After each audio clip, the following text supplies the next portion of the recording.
अस्सलाम वालेकुम। अक्टूबर के मंथ में मेरी छोटी बेटी का बर्थडे होता है और इसके लिए मैं यहाँ पर बर्थडे के लिए शॉपिंग के लिए आई हूँ ताकि बच्ची के लिए कुछ गिफ्ट्स ले लूँ।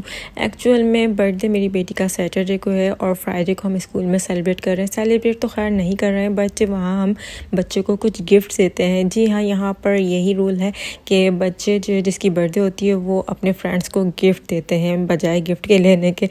यहाँ मैं कैंडल्स ढूंढ रही हूँ, उसकी 5 ईयर की होने वाली, और यहाँ पे कैंडल ढूंढना बहुत मुश्किल काम होता है। बहुत मुश्किल से हमें कैंडल मिलती हैं बट अल्लाह का शुक्र है कि हमें कैंडल मिल गई थी काफ़ी मुश्किल के बाद। यहाँ काफ़ी सारे प्यारे प्यारे गिफ्ट्स हैं। मेरी बेटियाँ ये बाय करना चाहती थी बट मैंने नहीं लिया। और ये गिफ्ट को पैक करने के लिए हमारे पास बैग्स हैं। ये दिखने में मुझे बहुत अच्छे लग रहे हैं, मैं इस बार यही बाय कर रही हूँ। शॉपिंग करके हम घर आ गए तो मैं सोचा आपको दिखा दूँ ना क्या क्या बाय किया। बलून्स बाय किए क्योंकि बलून्स हम ज़रूर गिफ्ट में देते हैं। ये मैंने घर को डेकोरेट करने के लिए बाय किया था, और साथ में लॉलीपॉप्स जो कि काफ़ी अच्छे रेट से मिल गई थी, और कुछ चीज़ें जो मैंने घर के लिए बाय की थी मैं अलग रख रही हूँ। बाकी ये कैंडीज़ हैं, ये भी काफ़ी चीप रेट में थी और ये हलाल भी है। मैंने देख कर ही चीज़ें बाय करी, हलाल चीज़ें बाय करना चाहती थी। कैंडल्स वगैरह भी घर के लिए। ये कुछ गिफ्ट्स हैं जो कि मुझे बिल्कुल पसंद नहीं बट मजबूरी में ले लिए।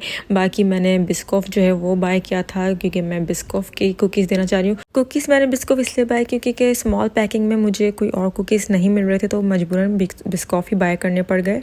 और साथ ये गिफ्ट पैक करने के लिए बाय किया। तो ये टोटल मेरी चीज़ें थी, मैं आपको अलग करके दिखा देती हूँ कि मैंने क्या क्या बाय किया है।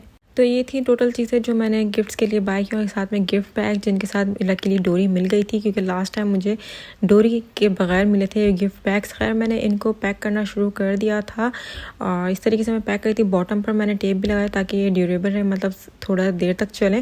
खैर ये 24 के 24 मैंने इस तरीके से सेट कर दिए थे, रेडी कर दिया, और उनको देख के मुझे काफ़ी अफसोस हुआ था क्योंकि ये इतने ज़्यादा चीप रेट में नहीं थे बट ये जो थे बहुत छोटे साइज़ के थे।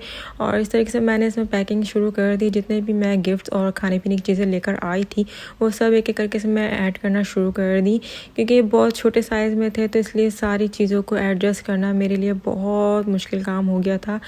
कोई भी चीज़ सही से एडजस्ट नहीं हो रही थी, स्पेशली लॉलीपॉप इसकी तो जो स्टिक है वही बाहर निकले जा रही थी। खैर मैंने सारी चीज़ें अच्छे से इसके अंदर ऐड करी थी। मैं आपको फाइनल इसका रिज़ल्ट दिखाती हूँ कि किस तरीके से ऐसा लग रहा था जैसे सारी चीज़ें ठूस दी गई हैं इन बैग्स के अंदर। तो क्योंकि मेरे पास टाइम नहीं था और दोबारा जाने का, यहाँ मेरी बेटी जो है वो बीच में आ गई थी और इसने पूरी वीडियो ख़राब कर दी। खैर मेरे पास टाइम ही नहीं था कि मैं दोबारा जाके दूसरे गिफ्ट बैग्स लेकर आ जाऊँ। एक्चुअल में यहाँ पर गिफ्ट बैग्स आना बंद हो गए थे लास्ट टाइम, तो लास्ट टाइम भी मैंने ये खाकी पेपर के ही गिफ्ट बैग्स लिए थे और लास्ट टाइम ये जो था उसको मैंने इजीली पैक कर लिया था क्योंकि थोड़े बड़े थे क्वांटिटी साइज़ में। तो इस बार भी मैंने यही खाके ले लिए, शायद ये सही रहे क्योंकि प्लास्टिक वाले आने बंद हो गए थे। तो अक्सर लोग ये कर रहे थे जो गिफ्ट की शीट्स होती हैं उसी के अंदर गिफ्ट्स को पैक करके दे रहे थे, मतलब आइडियाज़ लगा रहे थे लोग, क्योंकि ये गिफ्ट बैग्स जो थे काफ़ी एक्सपेंसिव हो गए थे और ये आना भी बंद हो गए थे। खैर मैंने फाइनली सारी चीज़ों को गिफ्ट बैग्स में डालकर और इस तरीके से पैक कर दिया था, और इसको बहुत मुश्किल हो रही थी पैकिंग में क्योंकि डोरी भी इतनी ज़्यादा नहीं थी, और एंड में मैंने रिबन से यूज़ करके इनको मतलब टाइट किया था। खैर ये मैं हमारे गिफ्ट बैग रेडी हो गए थे क्योंकि असल मकसद तो यही था कि इनको रेडी करना है ताकि बच्चे हमारे खुश हो जाए, स्कूल में ये गिफ्ट बैग्स देकर अपनी बर्थडे स्कूल में सेलिब्रेट कर ले। खैर शिकवे शिकायतें चलती है तो इंसान एक्सपीरियंस हासिल ही करता है, कभी कुछ खोकर कुछ पाकर। तो ये था फाइनल रिज़ल्ट हमारे गिफ्ट बैग्स का जो मुझे इतना ख़ास नहीं लगा था बट ये स्कूल में दिए तो मेरी बेटी बहुत खुश हो गई थी। इसी के साथ ही मुझे दीजिए इजाज़त। अल्लाह हाफिज़।